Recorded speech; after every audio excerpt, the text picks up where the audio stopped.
సమావేశానికి విచ్చేసిన మా పాత్రికేయ సోదరులందరికీ హృదయపూర్వకంగా నమస్కారాలు తెలియజేస్తున్నాము.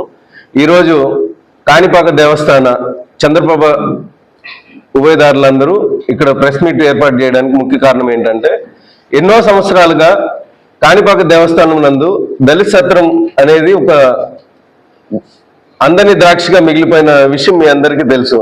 దానిపై చాలా మంది పెద్దలు సుదీర్ఘ పోరాటాలు చేసి, న్యాయ పోరాటాలు కావచ్చు, బహిరంగ ధర్నాలు కావచ్చు, నిరాహార దీక్షలు కావచ్చు, వివిధ రూపాల్లో పోరాటాలు చేశారు.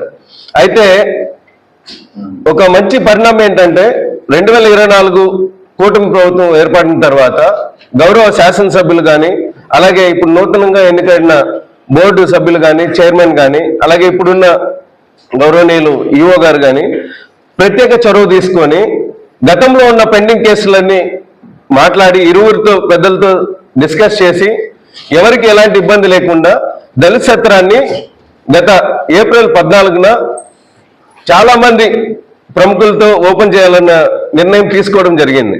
అయితే యథావిధిగా ఒక మంచి కార్యక్రమం అనుకున్నప్పుడు ఖచ్చితంగా కొన్ని దుష్ట శక్తులు అనవచ్చు, లేదా ఇతర కుట్రలు అనేది కామన్. అలాగే మా చంద్రబాబు ఉభయదారులో కూడా ఒక అనుకోకుండా కొన్ని సంఘటనలు జరుగుతున్నాయి.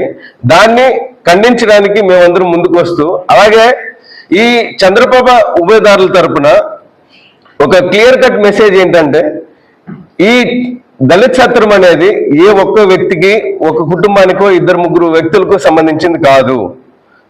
దాదాపు కొన్ని సంవత్సరాలుగా అక్కడ దళితులు ఎవరైతే కాణిపాకం దేవస్థానానికి చంద్రబాబు ఉభయదారులుగా వ్యవహరిస్తూ వాళ్ళందరూ సేవ చేశారో వాళ్ళందరికీ చెందింది.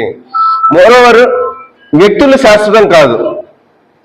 ప్రతి కమ్యూనిటీకి కాణిపాకం దేవస్థానం పరిసరాల్లో ప్రతి కమ్యూనిటీకి, మీరు ఏ కమ్యూనిటీ